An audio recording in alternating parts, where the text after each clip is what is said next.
Hello friends, welcome back to the polity series, जहां हम कर रहे थे क्लास 6 से क्लास 12 तक की एनसीईआरटी। और इसी सीरीज में हमने स्टार्ट की है क्लास 11 की NCERT, that is constitution at work. इसके हम फर्स्ट 3 चैप्टर ऑलरेडी कंप्लीट कर चुके हैं। इफ यू कैन सी, पहला चैप्टर है constitution, just a second, okay, constitution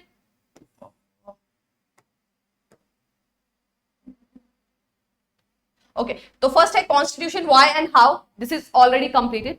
और rights in the Indian constitution और इलेक्शन एंड रिप्रेजेंटेशन, ये हम प्रीवियस लेक्चर में खत्म कर चुके हैं। आज हम डिस्कस करेंगे एग्जीक्यूटिव। आज का जो टॉपिक है, आज का जो चैप्टर है जो हम डिस्कस करने वाले हैं, दैट इज एग्जीक्यूटिव। ठीक है, सो बात करें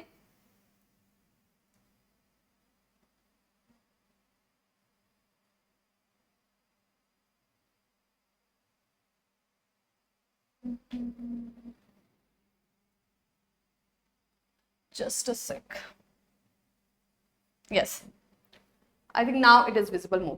ठीक है, तो आज का जो चैप्टर है दैट इज एग्जीक्यूटिव। पहले हमें ये जानना है कि हर एक सरकार का, जो हमारी गवर्नमेंट है, हमारे देश की गवर्नमेंट है, उसके 3 इंपॉर्टेंट ऑर्गन्स हैं। वो क्या है? पहला आ जाता है, 3 ऑर्गन है। पहला लेजिस्लेचर, ठीक है, जो कि चैप्टर नंबर 5 है इस बुक का, हम डिस्कस करेंगे नेक्स्ट चैप्टर में। दूसरा आ जाता है एग्जीक्यूटिव, और तीसरा होता है जुडिशरी। एक ब्रॉड व्यू में आपको दे देती हूं। लेजिस्लेटिव का मतलब होता है वो ऑर्गन जो कानून बनाता है। जो भी कानून हमारे देश में लागू होंगे उसको बनाने का काम जो है वो लेजिस्लेचर का होता है।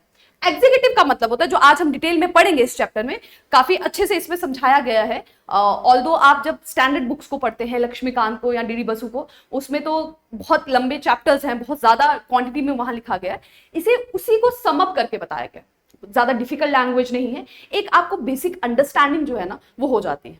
अगर आप पीएससी की तैयारी कर रहे हैं, स्टेट पीसीएस की या फिर यूपीएससी की, तो आई एडवाइज यू कि ये चैप्टर, ये जो बुक है, इसे जरूर रीड करके जाए। प्रीलिम्स में भी, क्योंकि इसमें से क्वेश्चंस डिराइव होते हैं, ये आपको एक बेसिक क्लैरिटी देती है। ठीक है, जो भी क्वेश्चंस को ट्विस्ट करके पूछा जाता है ना, वो जनरली आपको उस क्वेश्चन को अप्रोच करने का तरीका आपको यहां से मिल जाएगा। ठीक है, जब आपको बेसिक क्लैरिटी हो जाएगी। तो एग्जीक्यूटिव क्या होता है? एग्जीक्यूटिव वो ब्रांच होती है, वो ऑर्गन होता है गवर्नमेंट का, जो बने हुए कानूनों को इंप्लीमेंट करता है, लागू करता है। उसका काम है उन कानूनों को लागू करना। ठीक है, क्या क्या होता है, कौन होता है, वो हम अभी डिस्कस करेंगे। जुडिशरी होगी न्याय व्यवस्था। ठीक है, जो भी न्याय दिलाने का है, जो भी क्राइम हो रहा है उसे डील करें, या जो भी देश में आप एक तरह से कहें कानूनी व्यवस्था को स्टैब्लिश करना, प्रॉपर तरीके से मेंटेन रखना। ऑल्दो पुलिस वो काम करती है, जुडिशरी का है कि जस्टिस प्रोवाइड हो, जस्टिस अपहेल्ड हो। सही है। सो ये these 3 are the organs of our government. आज हमने एक ऑर्गन पढ़ना है, दैट इज एग्जीक्यूटिव। ठीक है, कौन कौन से क्वेश्चंस जो है वो हमें क्लियर होंगे। पहला, इस चैप्टर में हमें क्लियर होगा कि what is the difference between the parliamentary and presidential executive. तरह के एग्जीक्यूटिव होते हैं, कौन कौन से टाइप के हैं वो हम पढ़ेंगे। एक पार्लियामेंट्री होता है, एक प्रेसिडेंशियल होता है, उनमें क्या डिफरेंस है वो हम जानेंगे। साथ ही हम जानेंगे कि हमारे देश में प्रेसिडेंट ऑफ इंडिया की संविधान में उसकी क्या पोजीशन रखी गई है। कॉन्स्टिट्यूशन ने प्रेसिडेंट ऑफ इंडिया की, जो है हमारे देश का जो राष्ट्रपति है, उसको क्या पोजीशन दी गई है, क्या उनका स्टेटस है। ठीक है, नेक्स्ट हम करेंगे कंपैरिजन, कंपैरिजन नहीं, composition and functioning of council of minister. Council of ministers जो हैं उनको किस तरह से नियुक्त किया जाता है, अपॉइंट किया जाता है, कौन होते हैं वो, कितने होते हैं, वो सब हम देखेंगे। और साथ ही हम जानेंगे कि एडमिनिस्ट्रेटिव मशीनरी जो है, ये एग्जीक्यूटिव मशीनरी जो है वो किस तरह से काम करती है। तो ये कुछ ब्रॉडली 4 क्वेश्चंस हैं जो इस चैप्टर में हम डिस्कस करेंगे। सबसे पहला क्वेश्चन आ जाता है, व्हाट इज एग्जीक्यूटिव। क्या क्वेश्चन है ये? व्हाट इज एग्जीक्यूटिव, कि हाँ भाई एग्जीक्यूटिव होता क्या है। तो कानून, हर देश में जब भी कोई चीज का डिसीजन लेना है, जैसे अगर आपको सिक्योरिटी भी प्रोवाइड करनी है, या हेल्थ प्रोवाइड करनी है, एजुकेशन प्रोवाइड करनी है, तो कुछ कानून बनाना तो जरूरी है। जिस तरह से आप एक एग्जांपल लेते हैं कि वोटिंग का हमने बनाया कि हर 18 साल से ऊपर का जो पर्सन है वो वोट कर सकता है। अब ये कानून बन तो गया, बट ये इंप्लीमेंट भी तो होना चाहिए ना, रूल ये प्रॉपर स्तर पर आना भी चाहिए। ठीक है, अब इसे कौन लागू करेगा? इसे लागू करने का काम होता है एग्जीक्यूटिव का।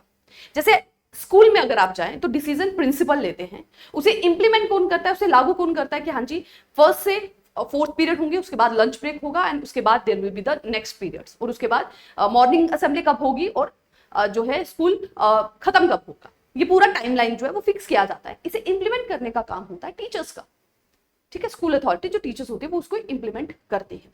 अगर वहां पे टीचर्स ना हो तो सिर्फ कानून बनाने से तो मेन इफेक्ट नहीं आएगा, कोई फायदा नहीं होगा कि प्रिंसिपल ने कह दिया कि भाई 7 बजे मॉर्निंग असेंबली होगी, अब वहां कोई बच्चा पहुंचे ही ना असेंबली में, उनको असेंबली ग्राउंड तक लाने का काम किसका होता है? टीचर्स का, है ना, इंप्लीमेंट कराते। सिमिलरली कानून जो बन रहा है हमारे देश में वो पार्लियामेंट में बनता है, ठीक है, संसद में बनता है, हम जानते हैं संसद है, ठीक है, 2 सदन होते हैं उसके। आगे के चैप्टर में हम जो लेजिस्लेचर है उसे डिटेल में पढ़ेंगे, ठीक है। तो लेजिस्लेचर का काम होता है कानून बनाना, पार्लियामेंट का हमारे लिए। अब वो कानून बन गया पर वो इंप्लीमेंट हो, लोग उसे फॉलो करें, लोगों को उसका फायदा पहुंचे, ठीक है। डोमेस्टिक वायलेंस का है, कानून बन गया भाई, अब वो कानून का फायदा भी लोगों तक पहुंचे, जो कल्प्रिट है उन्हें उतनी सजा भी मिले, वो इंप्लीमेंट भी हो, वो कौन करेगा? वो होता है एग्जीक्यूटिव, ठीक है। एग्जीक्यूटिव वो ब्रांच है जो कि बने हुए कानूनों को, executive is the branch of government responsible for the, ये देखिए यहां पे है, executive is the branch of the government who is responsible for the implementation of laws and policies, ठीक है। जो भी लॉज और पॉलिसी गवर्नमेंट बनाती है उसे इंप्लीमेंट करने का काम करते हैं। ऑल्दो ये सिर्फ इंप्लीमेंट नहीं करते, ये उन कानूनों को बनाने में भी पार्टिसिपेट करते हैं। अब किस तरह से? एग्जीक्यूटिव एक्चुअल में है कौन? एग्जीक्यूटिव है कौन? Council of minister headed by prime minister, ठीक है। और दूसरा आ जाता है हमारा एडमिनिस्ट्रेटिव मशीनरी, जिसमें आ जाते हैं आपके सिविल सर्वेंट्स, ब्यूरोक्रेसी, ठीक है। ये दोनों होते हैं। ब्यूरोक्रेसी तो अपॉइंट होती है, ठीक है, आप एग्जाम की प्रिपरेशन कर रहे हैं, एग्जाम देंगे, अपॉइंट होंगे, ब्यूरोक्रेट्स होंगे। लेकिन जो प्राइम मिनिस्टर्स हैं, ठीक है, जो मिनिस्टर हैं, जो पार्लियामेंट में बैठते हैं, उनको कौन नियुक्त करता है? हम वोट करते हैं और उनको हम अपॉइंट करते हैं ना, उनको चुनते हैं, अपॉइंट तो नहीं करते, चुनते हैं, इलेक्ट करते हैं, ठीक है। अपॉइंट और इलेक्ट में बहुत फर्क होता है, तो इलेक्ट करते हैं उन्हें, ठीक है। सो मिनिस्टर्स जो हैं, जो पार्लियामेंट में बैठते हैं, वही एग्जीक्यूटिव का भी पार्ट होते हैं। रूलिंग गवर्नमेंट जो है, जिसको मेजॉरिटी मिल जाती है, इलेक्शन जब होते हैं, जो पार्टी को मेजॉरिटी मिलती है वो सरकार बना देती है, ठीक है। और अगर आप उसको सरसरी तौर पे समझना चाहें तो गवर्नमेंट को ही एग्जीक्यूटिव कहा जाता है, ठीक है। जो गवर्नमेंट है दैट इज एग्जीक्यूटिव। तो गवर्नमेंट तो पार्लियामेंट में भी बैठती है, इसका मतलब जो रूल्स बना रहे हैं, एग्जीक्यूटिव का रूल बनाने में भी पार्टिसिपेट है। It is also involve in the framing of policy, ठीक है। अब बात करें डेजिग्नेशन की, तो हर कंट्री में एग्जीक्यूटिव की डेजिग्नेशन जो है वो वेरी करती है, ठीक है। कुछ कंट्रीज में एग्जीक्यूटिव्स को प्रेसिडेंट्स कहा जाता है, वहां प्रेसिडेंट होते हैं, लेकिन कहीं पर चांसलर भी उन्हें कहा जाता है, ठीक है। लेकिन एक बात हमें ध्यान रखनी है कि एग्जीक्यूटिव ब्रांच का मतलब सिर्फ प्रेसिडेंट, प्राइम मिनिस्टर और मिनिस्टर्स नहीं है, वहां पे सिविल सर्वेंट्स भी आते हैं, जैसे मैंने आपको बताया, ठीक है। Prime minister headed, council of minister headed by prime minister, ये भी एग्जीक्यूटिव का पार्ट है, एग्जीक्यूटिव इसमें भी आता है। और साथ ही सिविल सर्वेंट्स भी एग्जीक्यूटिव का पार्ट आते हैं, क्योंकि वो भी तो इंप्लीमेंट ही कर रहे हैं, वो भी तो लागू ही कर रहे हैं। कोई भी पॉलिसी बन रही है, स्कीम बन रही है, आपके तक पहुंचाने का काम तो सिविल सर्वेंट्स ही करते हैं, ठीक। सो दोनों आते हैं। कुछ देशों में प्रेसिडेंट को बहुत ज्यादा इंपॉर्टेंस दी जाती है, कहीं पे प्राइम मिनिस्टर, वो वेरी करता है स्टेट टू स्टेट, उनके कॉन्स्टिट्यूशन में दिए हुए फीचर्स के हिसाब से, ठीक है। Now coming towards what are the different types of executive. अलग अलग तरह के एग्जीक्यूटिव हैं, क्या उनकी टाइप्स हैं, ठीक है। सो हर एक देश में एक ही तरह का एग्जीक्यूटिव नहीं होता, वो वेरी करता है, ठीक है। So every country may not have the similar type of executive, ठीक है। अब आपने यूएसए की बात सुनी होगी, यूएसए में, ठीक है, यूएसए में प्रेसिडेंट होता है, ठीक है। यूएसए की इलेक्शंस जब होती हैं, रिसेंटली भी जब हुई थी, जब जो बाइडेन चुने गए थे, उनकी इलेक्शन होती है, वहां पे प्रेसिडेंट को चुना जाता है, ठीक है। जो पावर होती है प्रेसिडेंट की, वो बहुत डिफरेंट है as compare to president of India. हमारे देश का जो राष्ट्रपति है और यूएसए का जो राष्ट्रपति है, उन दोनों की आप एक तरह से कहें पावर में, अथॉरिटी में बहुत फर्क है, ठीक है। सिमिलरली इंग्लैंड में मिलती है, इंग्लैंड में होते हैं क्वीन, ठीक है। लेकिन अगर हम इंग्लैंड की क्वीन की कंपेयर करें पावर किससे, भूटान के किंग से, तो वो भी डिफरेंस है, ठीक है। इंडिया और फ्रांस के प्राइम मिनिस्टर की पावर को कंपेयर करें तो वो भी वेरी है। तो हर एक देश में ये जो एग्जीक्यूटिव है, जो लॉज बन रहे हैं, उनको इंप्लीमेंट कर रहे हैं, उनकी पावर्स वेरी है, डिफरेंट है, डिपेंडिंग अपॉन कि उनके संविधान में क्या फीचर्स लिखे गए हैं, क्या प्रोविजंस लिखे गए हैं, क्या उनको जो है पर्टिकुलर पावर मिलती है। ठीक, तो इसे समझने के लिए यहां पे यूएसए का दिया गया है example. The USA has a presidential system and executive power are in the hand of president. ठीक है, तो यूएसए में जो एग्जीक्यूटिव सिस्टम पाया जाता है वो है प्रेसिडेंशियल, प्रेसिडेंशियल सिस्टम है वह।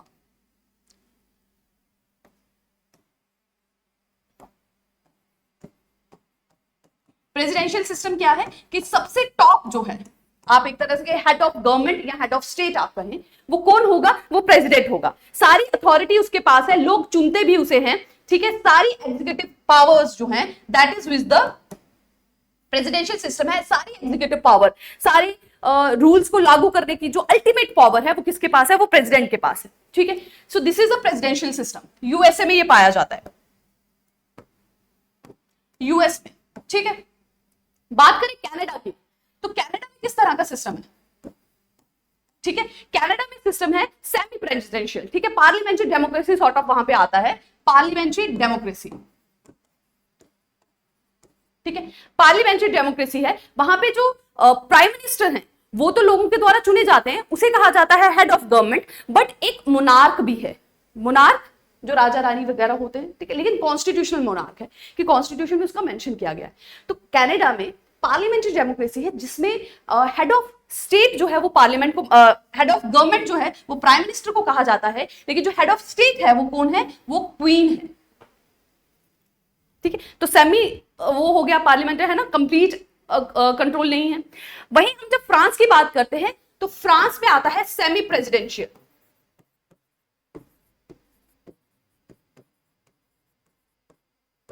सेमी प्रेसिडेंशियल, ठीक है, इसमें प्रेसिडेंट और प्राइम मिनिस्टर दोनों ही पार्ट होते हैं सेमी प्रेसिडेंशियल सिस्टम का। ठीक है, प्रेसिडेंट जो है वो प्राइम मिनिस्टर को अपॉइंट करता है, बाकी मिनिस्टर को भी अपॉइंट करता है, लेकिन वो उनको dismiss, but he can not dismiss them as they are responsible to the parliament. ठीक है, तो इस पैराग्राफ में अलग अलग कंट्रीज की एग्जांपल दी गई है ताकि आपको ये क्लियर हो कि एग्जीक्यूटिव अलग अलग तरीके से होते हैं अलग अलग देशों में। यूएसए में प्रेसिडेंशियल फॉर्म ऑफ गवर्नमेंट है, वहां पे प्रेसिडेंट ही हायर अथॉरिटी है, उसके पास ही सारी पावर है। ठीक है, जब हम कनाडा की बात करते हैं तो वहां पे पार्लियामेंट्री डेमोक्रेसी है। ठीक है, दो तरह के हेड हैं, एक कॉन्स्टिट्यूशनल मोनार्क है, क्वीन है, और एक कौन है? एक प्राइम मिनिस्टर जिन्हें लोग चुनते हैं। फ्रांस की बात करें तो वहां सेमी प्रेसिडेंशियल है, प्रेसिडेंट भी है, प्राइम मिनिस्टर भी है। प्रेसिडेंट प्राइम मिनिस्टर को अपॉइंट करता है। ठीक है, प्रेसिडेंट मतलब राष्ट्रपति, प्राइम मिनिस्टर मतलब प्रधानमंत्री। प्राइम मिनिस्टर को अपॉइंट करता है, मिनिस्टर्स को अपॉइंट करता है, बट उनको निकाल नहीं सकता, क्योंकि प्राइम मिनिस्टर किसको रिस्पॉन्सिबल है? वो इंटर्न रिस्पॉन्सिबल है पार्लियामेंट को, संसद को। ठीक है, जो कानून बनाती है पार्लियामेंट। आप एक बात क्लियर समझ लें कि parliament is equate to legislature. Legislature मतलब जो कानून बनाता है, जो ऑर्गन कानून बनाता है। ठीक है, और एग्जीक्यूटिव मतलब जो कानून लागू करता है। उसमें दो पार्ट आते हैं, एक तो मिनिस्टर्स हो गए और साथ ही आपका सिविल सर्वेंट्स हो गए। तो अभी सिर्फ मिनिस्टर्स पे कॉन्सेंट्रेट किया जा रहा है, आगे सिविल सर्वेंट के बारे में भी लिखा गया है। जापान की बात करें तो जापान में भी पार्लियामेंट्री सिस्टम है, लेकिन वहां पर एम्परर जो है वो हेड ऑफ द स्टेट माना जाता है और प्राइम मिनिस्टर को कहा जाता है head of government. Clear? Russia की बात करें, Russia is again a semi presidential, जहां दोनों प्रेसिडेंट और प्राइम मिनिस्टर हैं। जर्मनी में पार्लियामेंट्री फॉर्म ऑफ गवर्नमेंट है, जहां पे प्रेसिडेंट तो है, राष्ट्रपति तो है, बट ज्यादा पावर जो है that is with the prime minister. ठीक है, सो दैट वाज द एक तरह से overview of different form of executive जो कि वर्ल्ड में एग्जिस्ट करती हैं। नाउ यहां पे एक कंपैरिजन दिया गया है टाइप ऑफ एग्जीक्यूटिव्स का, जो अभी हमने डिस्कस किया। ठीक है, तीन तरह के हमने देखे। एक हमने देखा पार्लियामेंट्री, एक हमने देखा पार्लियामेंट्री, ठीक है, दूसरा हमने देखा सेमी प्रेसिडेंशियल, और तीसरा हमने देखा प्रेसिडेंशियल। प्रेसिडेंशियल हमने देखा यूएस का एग्जांपल था। ठीक है, पार्लियामेंट्री की बात करें तो पार्लियामेंट्री हमने फ्रांस में देखा, कनाडा में भी देखा। ठीक है, कनाडा में, फ्रांस में देयर वाज सेमी प्रेसिडेंशियल। तो इनका एक कंपैरिजन किया गया। प्रेसिडेंशियल की बात करें तो हेड ऑफ द स्टेट कौन था? पूरी सरकार, पूरे आप एक तरह से देश का हेड कौन है? प्रेसिडेंट है। President is known as the head of the state, और वही होता है हेड ऑफ गवर्नमेंट भी। देश का हेड भी वही है और गवर्नमेंट का हेड भी वही है, मतलब ऑल इन ऑल प्रेसिडेंट ही है। यूएस का आप एग्जांपल ले सकते हैं। और प्रेसिडेंट को है कौन इलेक्ट करता है? जनता इलेक्ट करती है डायरेक्टली, ठीक है। तो प्रेसिडेंशियल फॉर्म ऑफ गवर्नमेंट वो फॉर्म ऑफ गवर्नमेंट है। यहाँ हेड ऑफ द स्टेट और हेड ऑफ गवर्नमेंट, देश का हेड और सरकार का हेड दोनों एक ही होता है, प्रेसिडेंट, और उसे जनता चुनती है। एग्जाम्पल हो गया हमारा यूएसए, और उसी को जो है वो जो अकाउंटेबल है, वो अकाउंटेबल किसको होगा? लेजिस्लेचर को होगा, जो कि जनरल टर्म में पार्लियामेंट होती है, जो कानून बनाती है। Coming towards semi presidential, semi presidential में प्रेसिडेंट को हेड ऑफ द स्टेट माना जाता है और प्राइम मिनिस्टर को हेड ऑफ गवर्नमेंट। सरकार का हेड होगा प्रधानमंत्री और देश का हेड होगा, स्टेट का हेड होगा प्रेसिडेंट, ठीक। Prime minister and his council of minister are responsible to legislature. Semi presidential में राष्ट्रपति अकाउंटेबल नहीं होगा, वो जवाबदेह नहीं है पार्लियामेंट को, लेकिन प्राइम मिनिस्टर जवाबदेह है। जबकि हम प्रेसिडेंशियल फॉर्म में देखते हैं कि प्रेसिडेंट जवाबदेह है लेजिस्लेचर को। ये एक माइनर सा डिफरेंस है दोनों में, ठीक। अब बात करते हैं पार्लियामेंट्री फॉर्म ऑफ गवर्नमेंट जो हमारे देश में भी है। यहां पे हेड ऑफ स्टेट भी है, हेड ऑफ गवर्नमेंट भी है। Head of government prime minister है, हेड ऑफ स्टेट प्रेसिडेंट है, ठीक है। और पार्लियामेंट्री भी अगेन दो टाइप की है, ठीक है। दो कौन से तरीके हैं वो आगे हम डिस्कस करते हैं। पहला पार्लियामेंट्री फॉर्म में जो हम समझ लें कि पार्लियामेंट्री फॉर्म ऑफ गवर्नमेंट में हेड ऑफ गवर्नमेंट जो है वो प्राइम मिनिस्टर होता है, प्रधानमंत्री होता है, क्लियर है। उसी को कहा जाता है, और वो कौन होता है? प्राइम मिनिस्टर किसे बनाया जाता है? प्राइम मिनिस्टर वो इंसान नियुक्त होता है जिसकी पार्टी ने मेजॉरिटी वोट जीते होते हैं, मेजॉरिटी सीटें जीती होती हैं पार्लियामेंट में, लेजिस्लेचर में। वो अकाउंटेबल होता है लेजिस्लेचर को, ठीक है। ये तो हो गया head of government. Head of state की बात करें तो प्रेसिडेंशियल फॉर्म ऑफ गवर्नमेंट में head of the state, head of government president है। सेमी प्रेसिडेंशियल में हेड ऑफ स्टेट प्रेसिडेंट है, head of government prime minister है। पार्लियामेंट्री में head of government prime minister है, हेड ऑफ स्टेट दो तरीके से हो सकते हैं। एक मोनार्क हो सकता है, मोनार्क मतलब किंग और क्वीन, और एक प्रेसिडेंट हो सकता है। प्रेसिडेंट जब होगा उस तरह के सिस्टम को कहा जाएगा पार्लियामेंट्री डेमोक्रेसी, पार्लियामेंट्री डेमोक्रेसी और पार्लियामेंट्री रिपब्लिक। और जहां पर मोनार्क होगा, किंग या क्वीन होगा, उसे कहा जाएगा कॉन्स्टिट्यूशनल मोनार्क। दोनों ही में ये एक सेरिमोनियल एग्जीक्यूटिव है। सेरिमोनियल एग्जीक्यूटिव मतलब सिर्फ नाम का, नाम के लिए उनके पास बहुत ज्यादा, इसको डी ज्योर भी कहा जाता है। डी ज्योर, अगर आप लक्ष्मीकांत देखेंगे ना तो वहां पे D jure and de facto word use किया गया। डी ज्योर मतलब नाम के लिए उनके पास, उन्हें पावर दी गई है, but actual power is with the prime minister, ठीक है। प्राइम मिनिस्टर की एडवाइस से ही उनको सारे काम करने होते हैं। और डी फैक्टो मतलब जो एक्चुअल अथॉरिटी जिनके पास है। क्लियर हो गया? So these are the three types of executive, presidential, semi presidential and parliamentary. हमारे देश में है पार्लियामेंट्री फॉर्म ऑफ एग्जीक्यूटिव, ठीक है। और उसमें भी कौन सा? जिसमें पार्लियामेंट्री रिपब्लिक है, जिसमें हेड ऑफ स्टेट जो है, जो हमारा राष्ट्रपति जो है, वो मोनार्क नहीं होता, वो हेरिडिटरी नहीं होता, उसे भी चुना जाता है। जहां पे वो हेरिडिटरी है, किंग या क्वीन है, उसे कहा जाता है कॉन्स्टिट्यूशनल मोनार्की, ठीक। चलिए नेक्स्ट आया है पार्लियामेंट्री एग्जीक्यूटिव इन इंडिया। अब बात की जा रही है हमारे देश की, भारत की, ठीक है, क्योंकि हमारे एग्जाम से यही इंपॉर्टेंट है। तो हमें हमारे देश का जो सिस्टम है पार्लियामेंट्री फॉर्म, उसे उसकी जानकारी होनी चाहिए, ठीक। सो जब कॉन्स्टिट्यूशन लिखा गया, संविधान लिखा गया, तो इंडिया के पास ऑलरेडी एक्सपीरियंस था, जो मैं आपसे प्रीवियस लेक्चर में भी डिस्कस कर चुकी हूं कि हमने FPTP, first pass the post system क्यों अडॉप्ट किया था? क्योंकि लोग उसके अवेयर थे। ब्रिटिश सरकार उसी तरह का इलेक्शन सिस्टम कंडक्ट कराया करती थी, तो लोग उससे अवेयर थे, इसीलिए उसे अडॉप्ट किया गया बाय कॉन्स्टिट्यूशनल असेंबली।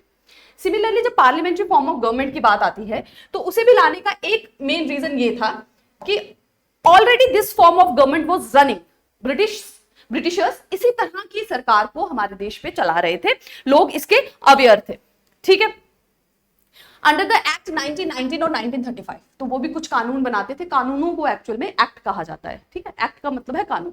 तो ब्रिटिश सरकार कुछ कानून बनाती थी, उस बेस पे उन्होंने पार्लियामेंट्री फॉर्म ऑफ गवर्नमेंट को एस्टैब्लिश किया था, ठीक है। और इस एक्सपीरियंस से ये चीज क्लियर हुई थी कि the executive can be effectively controlled by the representative of the people, ठीक है। कि जो भी एग्जीक्यूटिव है, जो भी ब्रांच है जो कानूनों को लागू करती है, उसे लेजिस्लेचर द्वारा, पार्लियामेंट द्वारा, जो कानून बना रहे हैं उसके द्वारा कंट्रोल किया जा सकता है, और पार्लियामेंट कौन है? पार्लियामेंट में वो लोग हैं जिनको हम चुनते हैं, जिनको जनता चुनती है, जो जनता के प्रतिनिधि हैं, ठीक है, पार्लियामेंट में वो लोग हैं। इसीलिए हमारे देश के जो कॉन्स्टिट्यूशनल मेकर्स थे, उन्होंने कहा कि हमारे देश में जो गवर्नमेंट हो ना, वो पब्लिक की सेंसिटिव होनी चाहिए, पब्लिक जो चाहती है, उसकी जो इच्छा है, उसकी कामनाओं पे वो पूरा उतरनी चाहिए, उसके हिसाब से उसे काम करना चाहिए। इसीलिए उन्होंने कहा कि हम एक पार्लियामेंट्री फॉर्म ऑफ गवर्नमेंट को अडॉप्ट करते हैं, because parliamentary form of government is responsible and accountable. लोगों के लिए वो रिस्पॉन्सिबल भी होगी और अकाउंटेबल भी होगी, ठीक है। अदर ऑल्टरनेटिव भी थे पार्लियामेंट्री के, जैसे हमने देखा प्रेसिडेंशियल फॉर्म ऑफ गवर्नमेंट भी एक ऑप्शन था जो कि यूएसए में चल रहा था। But presidential form of government में एक प्रॉब्लम थी कि अगर प्रेसिडेंट को इतनी ज्यादा पावर दे दी जाती है तो हो सकता है कि वो अपनी पावर को मिसयूज ना करें, है ना, because there is always a danger of personality cult in presidential executive. जहां पे प्रेसिडेंशियल एग्जीक्यूटिव है कि प्रेसिडेंट को ही सारी पावर दी गई है, तो प्रेसिडेंट को लोगों की उस रिस्पॉन्सिबल नहीं है, वो अकाउंटेबल नहीं है जनता के, तो उनपे पर्सनालिटी कल्ट की एक ही पर्सन का अधिकार, एक ही पर्सन का कंट्रोल आने के चांसेस हो जाते हैं। और हमारा देश जहां पे इतनी ज्यादा डाइवर्सिटी है, इतनी ज्यादा पॉपुलेशन है, इस चीज का ध्यान रखना बहुत जरूरी हो जाता है कि लोगों के लिए अकाउंटेबल हो। इसीलिए पार्लियामेंट्री फॉर्म ऑफ एग्जीक्यूटिव को चुना गया था, ठीक है। So the maker of Indian Constitution wanted a government that would have a strong executive branch, but at the same time enough safeguard should be there to check against the personality cult. तो हमारे देश के जो संविधान निर्माता थे वो चाहते थे कि हमारे देश के एग्जीक्यूटिव जो हो, जो लागू करे, वो तो स्ट्रांग हो ही, लेकिन उसके साथ उनके ऊपर ना एक कंट्रोल भी हो, एक चेक भी हो कि कभी वो अपनी पावर का मिसयूज ना करे। तो उसको चेक कौन करता है? उसको लेजिस्लेचर चेक करता है, पार्लियामेंट चेक करती है। आपने देखा ना कि अगर कभी सरकार गलत कोई आप एक तरह से कहे फैसला ले ले या कानून बनाए, तो ओपोजिशन उनके अगेंस्ट मोशंस भी लाती है, ठीक है, उसे गिराया भी जा सकता है। ऑल्दो तो सरकार 5 साल के लिए होती है, लेकिन अगर सरकार गलत डायरेक्शन पे जा रही है तो उन्हें गिराया भी जा सकता है। उनको बहुमत अगर उनका चला जाए, लोग उसको सपोर्ट ना करें, तो उन्हें टाइम से पहले गिराया भी जा सकता है। तो सरकार को हमेशा रिस्पॉन्सिबिलिटी और अकाउंटेबिलिटी के साथ काम करना पड़ता है, और इसी को ध्यान में रखते हुए पार्लियामेंट्री फॉर्म ऑफ गवर्नमेंट को जो देश में हमारे लाया गया था, ठीक है। सो एग्जीक्यूटिव जो है वो कहां पे रिस्पॉन्सिबल होती है? It is responsible to the legislature, parliament, जहां पे हमारे रिप्रेजेंटेटिव बैठते हैं, ठीक है। तो एग्जीक्यूटिव में आगे council of minister headed by PM. ये तो हो गया सेंट्रल लेवल पे, केंद्रीय लेवल पर। अगर हम राज्य के स्तर पे बोले तो वहां पे भी काउंसिल ऑफ मिनिस्टर होता है, लेकिन उनको हेड कौन करता है? चीफ मिनिस्टर करता है, ठीक है। तो राज्य के स्तर पे जो एग्जीक्यूटिव है वो है council of minister headed by chief minister, और केंद्र सरकार पर है council of minister headed by chief minister, sorry prime minister. अब ये काउंसिल ऑफ मिनिस्टर क्या होता है? काउंसिल ऑफ मिनिस्टर्स ना वो सभी मंत्री हैं, ठीक है, सभी मंत्री हैं जो प्राइम मिनिस्टर का साथ देते सरकार को चलाने में, ठीक। अब इसके भी एक नंबर को फिक्स किया गया है। पहले तो यहाँ पे आर्टिकल 74 लिखा गया है, जो ये हमें बताता है कि council of minister with the prime minister at the head is aged and advise the president who shall be the exercise the function. कहने का मतलब आर्टिकल 74 हमारे देश के संविधान में जो लिखा गया है वो ये कहता है कि राष्ट्रपति ने कोई भी फैसला लेना है, उन्हें एडवाइस लेनी है, किसकी सलाह लेनी है? किसकी?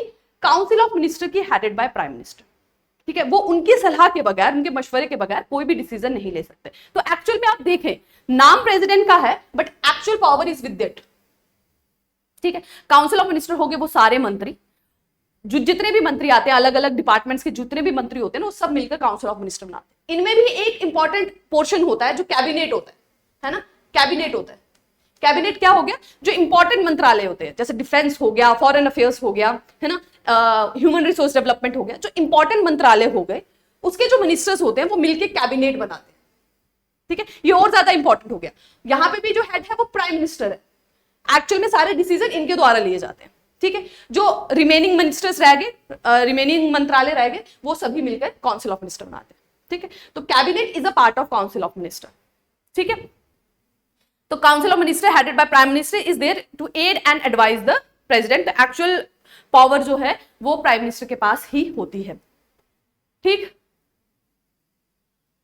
ओके, नाउ एक और बात यहाँ पे कही गई है कि अब हमने ये समझा कि भाई जितना भी डिसीजन है जो प्रेसिडेंट ले रहे हैं वो on the advice of council of minister ही ले रहे हैं, ठीक है, जिसको हेड करता है प्राइम मिनिस्टर, वो उनके एडवाइस के बगैर काम कर ही नहीं सकते। तो इसका क्या मतलब है कि प्रेसिडेंट कभी भी अपनी मर्जी से कोई फैसला नहीं ले सकते, उनकी कोई डिस्क्रिशनरी पावर है ही नहीं। डिस्क्रिशनरी का क्या मतलब होता है? डिस्क्रिशनरी का मतलब है अपनी मर्जी से, ठीक है, जहां पे उनको किसी से कुछ पूछना ना पड़े, ठीक है, ओके, जहां पे उनको किसी से कुछ पूछना ना पड़े। तो क्या उनके पास कोई डिस्क्रिशनरी पावर नहीं है? नहीं है।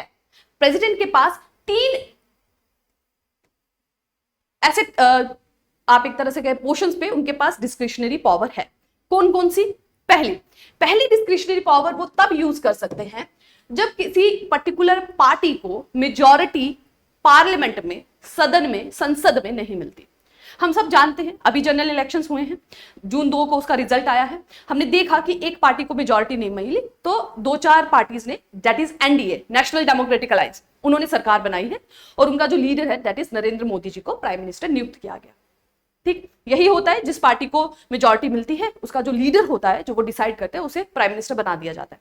पर कभी कभी ऐसा होता है कि एक पार्टी को मेजॉरिटी नहीं मिली, एक पार्टी को नहीं मिली तो पार्टियों ने मिलकर सरकार बनाने का सोचा। अब वहां पर कोई क्लियर कट बात नहीं हो रही कि प्राइम मिनिस्टर किसे बनाया जाए। इस समय में प्रेसिडेंट जो है अपनी डिस्क्रिशनरी पावर यूज कर सकते हैं to appoint a PM when there is no clear cut majority. वो एक पर्सन को प्राइम मिनिस्टर अपॉइंट कर सकते हैं। अब उस पर्टिकुलर पर्सन को with in 6 month majority prove करनी होती है on the floor of the house. सदन में, संसद में फिर उनको अपनी मेजॉरिटी की, हाँ मेरे पास सभी मंत्रियों का सपोर्ट है, मेरे पास बहुमत है, तो फिर वो कंटिन्यू करेंगे, अदरवाइज नहीं करेंगे। तो पहली डिस्क्रिशनरी पावर तो यहां आ गई जहां पे उनको अपॉइंट करना है प्राइम मिनिस्टर को, ठीक है, जब क्लियर कट मेजॉरिटी नहीं है। जब तो क्लियर कट मेजॉरिटी है और पार्टी ने डिसाइड कर दिया कि he will be our leader, तो उसी को अपॉइंट करना है, फिर वो अपनी डिस्क्रिशनरी नहीं यूज कर सकते। दूसरी वो कब यूज कर सकते हैं? दूसरी वो यूज कर सकते हैं जब उनके पास कोई बिल आता है साइन के लिए। बिल क्या है? मैंने आपको बताया, एक्ट किसे कहते हैं? कानून को कहते हैं। कानून बनने से पहले जो उसका ब्लूप्रिंट होता है उसको बिल कहते हैं। बिल जब संसद में पास हो जाता है, लोकसभा राज्यसभा में पास हो जाता है, उसके बाद ये राष्ट्रपति के पास हस्ताक्षर के लिए जाता है। जब राष्ट्रपति उस पर साइन कर देता है तभी वो एक्ट बनता है। जब तक राष्ट्रपति की उस पर सिग्नेचर ना हो तब तक एक्ट नहीं बन सकता। अब जब बिल उनके पास आया तो उनके पास ये डिस्क्रिशनरी पावर है, ये उनकी मर्जी की पावर है कि वो उस बिल को वापस भेज सकते हैं फॉर द रिकंसिडरेशन। वो बिल पे अगर उनको ऐसा लगता है कि बिल में कुछ ऐसी बातें हैं कि दोबारा से कुछ सही बातें नहीं है, कुछ सही रूल्स नहीं लिखे गए हैं, इस पे एक बार दोबारा से विचार विमर्श होना चाहिए, तो वो वापस उसको सदन में भेज सकते हैं कि इस पे दोबारा से एक बार विचार विमर्श किया जाए, रिकंसिडर किया जाए। अगर इस पर्टिकुलर बिल को अगेन सदन वापस भेज देती है रिकंसिडरेशन करके या बिना करे, फिर उसे सिग्नेचर देना ही पड़ता है राष्ट्रपति को, ठीक है। तो पहली बार में उनके पास डिस्क्रिशनरी पावर है। लेकिन एक और चीज इसमें इंपॉर्टेंट आ जाती है कि कोई टाइम फ्रेम मेंशन नहीं है। There is no time frame कि कितनी देर के बाद आपको सिग्नेचर करने ही करने हैं। कि सपोज राष्ट्रपति के पास आज बिल आता है तो आपको 10 दिन में, 1 महीने में, 6 महीने में साइन करने ही करने हैं, नहीं, इसका कोई टाइम फ्रेम नहीं है। प्रेसिडेंट उसे विदहोल्ड कर सकते हैं एंड फॉर अनलिमिटेड टाइम कर सकते हैं, और इसे कहा जाता है पॉकेट वीटो। क्या कहा जाता है? Pocket veto. मतलब उन्होंने उठाया और अपनी पॉकेट में डाल लिया, उस पर अपना सिग्नेचर नहीं दिया, उस पर विदहोल्ड कर दिया, तो उनसे कोई क्वेश्चन नहीं पूछ सकता कि आपने अभी तक साइन क्यों नहीं किए बिल पे, ठीक है। So this is the discretionary power to the president, ठीक। एक होगी आपकी प्रेसिडेंट को चुनने में, सॉरी प्राइम मिनिस्टर को चुनने में, दूसरी हो गई आपकी बिल को सेंड करने में, and third is veto power, yes, and third one is, here it is mentioned, that is discretion arises more out of a political circumstances. Let me check here what has been written.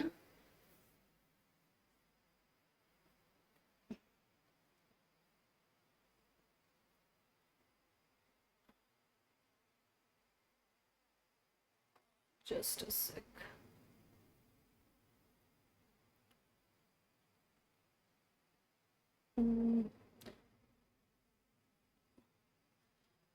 Three situation, okay, we have discussed, already noted that the president can send back the advice given by, okay, okay so इन्हीं को इसी को दो parts में divide कर दिया गया है, जो मैंने आपको यहाँ पे बताया। जो बिल रिकंसिडरेशन के लिए भेजा जाता है उसी को दो पार्ट्स में डिवाइड किया गया कि एक बार डिस्क्रिशनरी उनकी ये है कि वो रिकंसिडरेशन के लिए भेज सकते हैं, और दूसरी डिस्क्रिशन उनकी ये है कि वो अपनी असेंट को, अपने जो सिग्नेचर करने हैं उसको विदहेल्ड कर सकते हैं विदाउट टेलिंग अ टाइम, क्योंकि टाइम फ्रेम नहीं है तो उसको without telling it a time वो लॉन्ग पीरियड के लिए उसको विदहेल्ड कर सकते हैं। ठीक है, वीटो पावर। ठीक है, सो सेकेंडली यहां पर it is mention, secondly the president also has a veto power by which he can withhold or refuse to give assent to the bill। ठीक है, क्लियर हो गया। तो पहला रिकंसिडरेशन के लिए भेजना, रिकंसिडरेशन के लिए भेजना, दिस इज उनके डिस्क्रिशनरी है, किसी से पूछने की जरूरत नहीं है। दूसरा वीटो पावर कि उसको विदहेल्ड कर देना कि भाई मैंने सिग्नेचर नहीं करने, पॉकेट में डाल दिया, पॉकेट विडो, टाइम फ्रेम भी नहीं है उसके लिए कोई। और तीसरा क्या है, प्राइम मिनिस्टर को अपॉइंट करना जब यहां पर कोई भी क्लियर कट मेजॉरिटी किसी पार्टी के पास नहीं है। So this is the 3 discretionary powers for the president, जिसमें उनको अपनी मर्जी से वो कर सकते हैं, उनको किसी के सलाह मशवरे की जरूरत नहीं है। अदरवाइज हर एक बात के लिए उनको council of minister headed by prime minister की अप्रूवल चाहिए। ठीक है, okay. Next here is written, since 1989 major political changes have considerably increased the importance of presidential office in the 4 parliamentary election held from 1989 to 1998 no single party or coalition। okay, जब तो clear cut majority होती है, हमें पता है, तब तो उसी लीडर को चुना जाएगा जो उस पर्टिकुलर पार्टी का लीडर है, तब तो प्रेसिडेंट की उतनी पावर नहीं रहती। बट मोस्टली ये देखा गया कि 1989 से लेकर 1998 तक जब भी इलेक्शंस हुई है ना, तो कोलिशन गवर्नमेंट्स बनी, और कोलिशन गवर्नमेंट के टाइम पे प्रेसिडेंट की पावर ज्यादा हो जाती है, क्योंकि क्लियर कट मेजॉरिटी नहीं मिलती, तब किसको प्राइम मिनिस्टर बनाना है, उसमें जो ज्यादा डिसाइडिंग फैक्टर जो है वो प्रेसिडेंट का हो जाता है। ठीक है, okay. So now moving towards the next topic. Next topic क्या है, prime minister and council of minister. अब हम इसे डिटेल में जानेंगे कि प्राइम मिनिस्टर और काउंसिल ऑफ मिनिस्टर क्या है। ठीक है, पर prime minister we all know that is a प्रधानमंत्री, और वो कौन है, वो है लीडर ऑफ मेजॉरिटी पार्टी, जिसने सबसे ज्यादा सीट्स लोकसभा में या जनरल इलेक्शन में जीती हैं। ठीक, so in the parliamentary form of executive it is essential that the prime minister has the support of majority in the lok sabha। ये हम ऑलरेडी डिस्कस कर चुके हैं, वही पर्सन लीडर बनेगा जिसके पास सबसे ज्यादा सपोर्ट होगा, सबसे ज्यादा उसके एमपीज जो हैं वो लोकसभा में होंगे, और बिना उनके सपोर्ट के वो प्राइम मिनिस्टर अपॉइंट नहीं हो सकते। ठीक है, और काफी सालों तक इंडिपेंडेंस के बाद कांग्रेस पार्टी ही अकेली ऐसी पार्टी थी जिसको मेजॉरिटी मिलती थी, और वही उन्हीं के नेता जो थे वो प्राइम मिनिस्टर बनते थे। लेकिन 1989 के बाद ये चेंज आया और किसी भी सिंगल पार्टी को मेजॉरिटी नहीं मिली लोकसभा में, और इस तरह से शुरुआत हुई कोलिशन गवर्नमेंट की। कोलिशन गवर्नमेंट, मिलीजुली सरकार, जहां बहुत सी पार्टीज, हर एक पार्टी को थोड़े थोड़े वोट मिले हैं, सीट्स मिली हैं, और वो पार्टीज मिलकर फिर सरकार का गठन करती हैं। ठीक है, So a leader who is acceptable to most partners of coalition becomes the prime minister। जैसे अभी एनडीए की सरकार बनी है, नेशनल डेमोक्रेटिक अलायंस, उसमें भी बहुत सारे ग्रुप्स हैं, लेकिन उन सभी ग्रुपों को Narendra Modi ji as a leader, उन्हें उनका एक तरह से कहें समर्थन है, तो उनको प्राइम मिनिस्टर बना दिया गया है। ठीक है, so the prime minister then decides who will be the minister of council of minister. तो एक बार जब प्राइम मिनिस्टर बन जाते हैं तो काउंसिल ऑफ मिनिस्टर जो बनाया जाता है वो प्राइम मिनिस्टर डिसाइड करते हैं। ठीक है, प्रधानमंत्री फिर डिसाइड करते हैं, प्रधानमंत्री की नियुक्ति के बाद प्रधानमंत्री डिसाइड करते हैं कि किस किस को काउंसिल ऑफ मिनिस्टर में लेना है, और उसे फिर अपॉइंट किया जाता है काउंसिल ऑफ मिनिस्टर में। ठीक है, जो भी इंपॉर्टेंट पोर्टफोलियोज हैं या रैंक हैं वो फिर उनकी कैपेबिलिटी, उनकी सीनियरिटी या उनकी नॉलेज के हिसाब से उनको अलॉट कर दिए जाते हैं। और ये अक्सर देखा गया है कोलिशन गवर्नमेंट में, इसीलिए थोड़ी सी प्रॉब्लम आती है, क्योंकि बहुत सारी पार्टीज का समर्थन है, तो हर एक पार्टी के जो लीडर्स हैं उनको मिनिस्ट्री में रखना पड़ता है, क्योंकि मंत्री के पास ज्यादा पर्क्स हैं, है ना, ज्यादा उनके पास सहूलियात हैं, उनके पास ज्यादा बेनिफिट्स हैं। तो इसीलिए हर पार्टी के लोग कहते हैं, जिस पार्टी का समर्थन होता है, कि उसके मैक्सिमम एमपीज को मिनिस्टर बनाया जाए। ठीक है, और ये देखा गया जब कोलिशन गवर्नमेंट का दौर चला, तब देखा गया कि काउंसिल ऑफ मिनिस्टर की जो आप एक तरह से कहें ना कॉम्पोजिशन है, वो बहुत ज्यादा हो गई। ठीक है, बहुत ज्यादा मंत्री बना लिए गए। अब मंत्रियों को मेंटेन करने के लिए ना खर्चा भी होता है, उतना ही फंड्स भी चाहिए होता है। तो फिर उसके बाद ये कानून बनाया गया, एक फिक्स कर दिया गया कि काउंसिल ऑफ मिनिस्टर्स जो हैं उसकी कितनी साइज होना चाहिए, या कितने एमपीज हैं जो काउंसिल ऑफ मिनिस्टर में हो सकते हैं। और ये अमेंडमेंट लाया गया 91 में, 91st कॉन्स्टिट्यूशनल अमेंडमेंट एक्ट था ये, कॉन्स्टिट्यूशनल अमेंडमेंट मतलब संविधान में चेंज लाया गया, फेरबदल लाया गया, क्योंकि उससे पहले एक ही पार्टी मेजॉरिटी में जीतती थी तो ये कभी प्रॉब्लम आई ही नहीं। तो संविधान में लिखा गया था कि कितने भी मंत्री बनाए जा सकते हैं according to the need of the country. लेकिन कोलिशन गवर्नमेंट में ये लगा कि नहीं, बहुत ही ज्यादा मंत्रीगण बनाए जा रहे हैं, हर एक एमपी को मंत्री बनाया जा रहा है। तो उसमें क्या हुआ, 91st कॉन्स्टिट्यूशनल अमेंडमेंट एक्ट 2003 से कहा गया कि जो काउंसिल ऑफ मिनिस्टर है उसके साइज को जो है वो फिक्स कर दिया गया। ठीक है, this led to this was happening in many states and now it is 15% of total strength. ठीक है, लोकसभा की टोटल स्ट्रेंथ कितनी होती है, 543, तो इसके 15% से ज्यादा नहीं हो सकते काउंसिल ऑफ मिनिस्टर। ठीक है, तो काउंसिल ऑफ मिनिस्टर में जितने भी मंत्री होंगे वो 15% ऑफ 543 से ज्यादा नहीं हो सकते। This has been fixed by 91st constitutional amendment act 2003। और एक और इंपॉर्टेंट चीज कि council of minister is responsible to the Lok Sabha.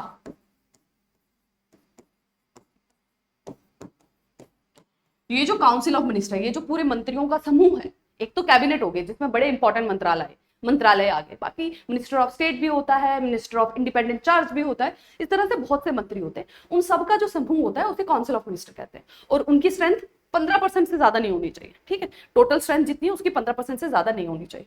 वो किसको रिस्पॉन्सिबल है, लोकसभा को। यानी कि अगर प्राइम मिनिस्टर इस्तीफा दे देते हैं तो ये पूरी की पूरी काउंसिल ऑफ मिनिस्टर जो है ना, ये भी इस्तीफा हो जाएगी, ये भी एक साथ चली जाएगी। लेकिन अगर कोई एक मिनिस्टर निकाला जाता है तो बाकी मिनिस्टर को कोई फर्क नहीं पड़ेगा।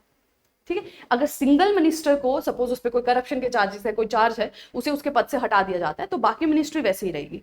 बट जो हेड है इनका, प्राइम मिनिस्टर जैसे ही रेजिग्नेशन देते हैं, ये सारे इसलिए इनको कहा जाता है they swim and sink together, वो एक साथ डूबते एक साथ तैरते हैं। ठीक है, और ये रिस्पॉन्सिबल है लोकसभा में। जब तक इनके पास मेजोरिटी है लोकसभा में तब तक ये काउंसिल ऑफ मिनिस्टर है। जैसे ही इनकी मेजोरिटी, जैसे ही बहुमत चला गया, ये काउंसिल ऑफ मिनिस्टर नहीं रहेंगे।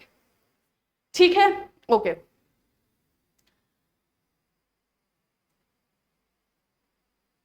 Now next is, in India the prime minister enjoys preeminent place in the government. The council of minister cannot exist without prime minister। ये मैंने आपको डिस्कस कर दिया कि अगर प्राइम मिनिस्टर इस्तीफा दे दें तो council of minister automatically resign हो जाती है। उनकी एग्जिस्टेंस प्राइम मिनिस्टर के बगैर नहीं है। बट प्राइम मिनिस्टर की एग्जिस्टेंस है विदाउट काउंसिल ऑफ मिनिस्टर। अगर काउंसिल ऑफ मिनिस्टर का कोई भी एक मिनिस्टर हटाया जाता है तो प्राइम मिनिस्टर की पोजीशन पे कोई भी फर्क नहीं पड़ता। ठीक है, okay, this is the same thing. Next हम आगे देखते हैं what is the next topic. Yes, here it is parliamentary, executive and bureaucracy. ठीक है, तो हमने देख लिया सेंटर में प्राइम मिनिस्टर है, headed on council of minister. ठीक है, और स्टेट में हमने देख लिया सिमिलर वे पे, सिमिलर लाइंस पे राज्य में चीफ मिनिस्टर होता है, वहां पे भी काउंसिल ऑफ मिनिस्टर होती है, वो भी 15% से ज्यादा नहीं होनी चाहिए। वहां पे विधानसभाएं होती है, यहाँ पे लोकसभा है। ठीक है, वहां पे भी 15% से वो ज्यादा नहीं होनी चाहिए। सिमिलर वे पे, सिमिलर लाइंस पे ये काम करते हैं।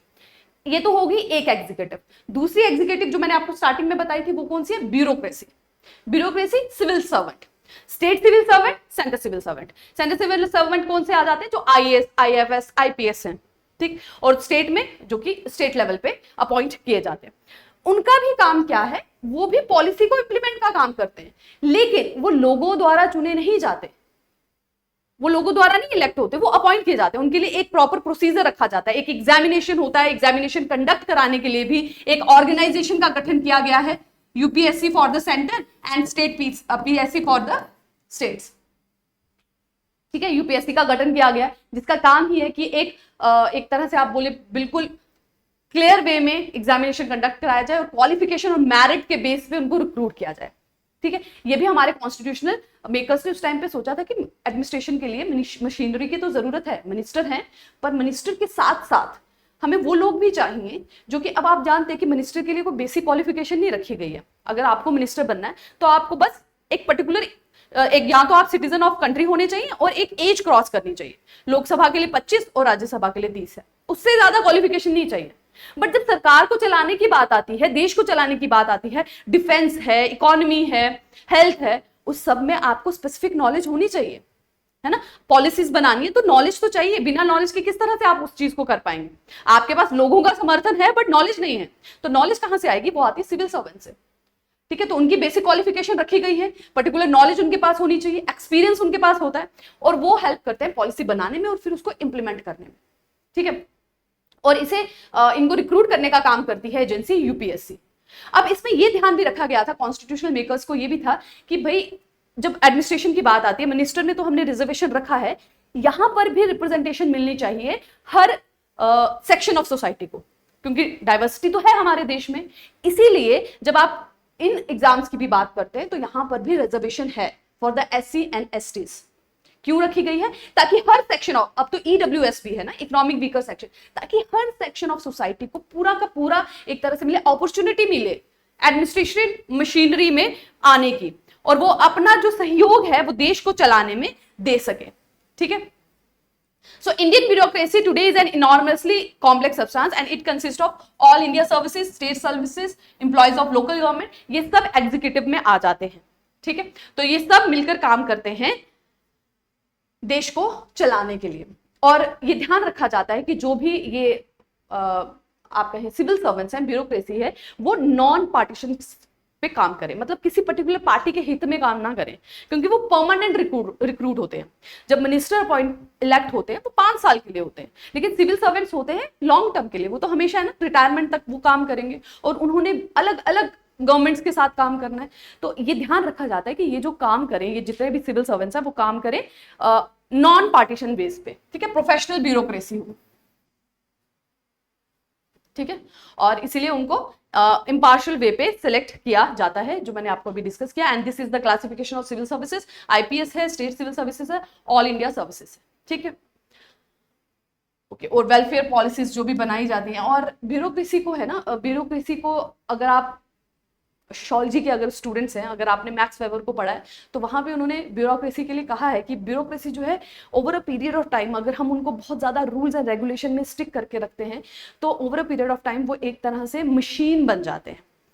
और ब्यूरोक्रेट्स का सिर्फ मशीन नहीं होना चाहिए, उनके पास सिर्फ यह है कि एक कानून बना उसको लागू करना है, कानून बना उसको लागू करना है, सिर्फ इतना ही नहीं है, एक इमोशनल कनेक्ट भी चाहिए, क्योंकि उनको काम करना है जनता के साथ, और जनता जब तक उनके साथ इमोशनली बॉन्ड नहीं होगी, उन पे विश्वास नहीं करेगी कि हाँ वो उनकी सुन सकते हैं, तब तक ये जो एडमिनिस्ट्रेशन है ये सक्सेसफुल नहीं हो सकती। इसीलिए आजकल स्टार्ट किया गया है कि बहुत सारे नाइट हॉल्स हों, गांव में जाके लोकल लोगों के साथ रह के मिले, उनके बैक टू विलेज जैसे प्रोग्राम्स किए गए हैं। इन सब का क्या मकसद है? ताकि ये जो हायर ऑफिसर्स हैं, जो ब्यूरोक्रेसी है, वो ग्राउंड ग्रास रूट तक लोगों के कांटेक्ट में आए और लोग इस चीज को समझे कि ये उन्हीं के लिए बनाए गए।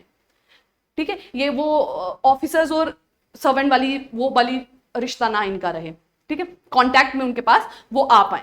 ठीक है, they should not remain a cog in the machine, है ना, over a period of time बार बार एक ही तरह का रूल्स लाए और उनको लागू करने की वजह से वो इमोशनली लैक ना कर जाए। ठीक है, सिर्फ रैशनैलिटी इतनी भी नहीं होनी चाहिए, रैशनैलिटी तो चाहिए, ऐसा नहीं है जब आपको रूल्स बनाने होते हैं तो you need not to be so emotional कि आप अपनी कम्युनिटी का सोच रहे, रिलीजन का सोच रहे, but at the same time आपको समवट ह्यूमैनिटी पर्पस आपके अंदर होना चाहिए, इतने भी ज्यादा रेशनल ना हो पाए। तो there need to be a balance, तभी तो ट्रेनिंग की जाती है ना, एग्जाम के बाद फिर आपकी ट्रेनिंग होती है, अगर आप क्रैक कर लेते हैं there is a training, just आपको उस रूप में ढाल दिया जाए ताकि आप फील्ड में जाके एग्जैक्टली वर्क कर पाए। ठीक है, सो दैट इज इट। साथ ही खाली इसकी नहीं है कि there should be a balance between the rationality and the emotional, उसके साथ ये भी है कि पॉलिटिकल इंटरफेरेंस भी बहुत कम हो एडमिनिस्ट्रेशन में। हमने बहुत देखा है, आपने भी न्यूज़ में सुना होगा, खासकर जितने भी लॉयल सिविल सर्वेंट रहते हैं उनके बहुत फ्रिक्वेंटली उनके ट्रांसफर्स कर दिए जाते हैं, उन पे फेक केसेस चला दिए जाते हैं। अगर आप गूगल पे डाल के देखेंगे आपको बहुत सारे एग्जाम्पल्स ऐसे मिल जाएंगे। दिस इज बिकॉज कि जब सिविल सर्वेंट अपनी डिग्निटी और ऑनेस्टी की वजह से पॉलिटिशियंस के साथ मिलकर काम नहीं करना चाहते, वो नहीं चाहते कि उनके गलत कामों में साथ दें, तो उनके साथ फिर इस तरह का व्यवहार किया जाता है। इस चीज का भी ध्यान रखने की आज के टाइम में जरूरत है कि पॉलिटिक्स में अगर हम ये चाहते हैं कि सिविल सर्वेंट पॉलिटिक्स में इन्वॉल्व ना हो, वो नॉन पार्टीसन बेस पे काम करें, साथ ही पॉलिटिकल इंटरफेरेंस भी सिविल सर्वेंट के काम में नहीं होना चाहिए, है ना। उनके पास एक परमानेंट फिक्स टेन्योर है, तो उनकी भी आप एक तरह से सर्विस कंडीशन जो है वो इंपैक्ट नहीं होनी चाहिए पॉलिटिशियंस की वजह से, तभी हमारा देश जो है प्रोग्रेस कर सकता है इन द रियल टर्म।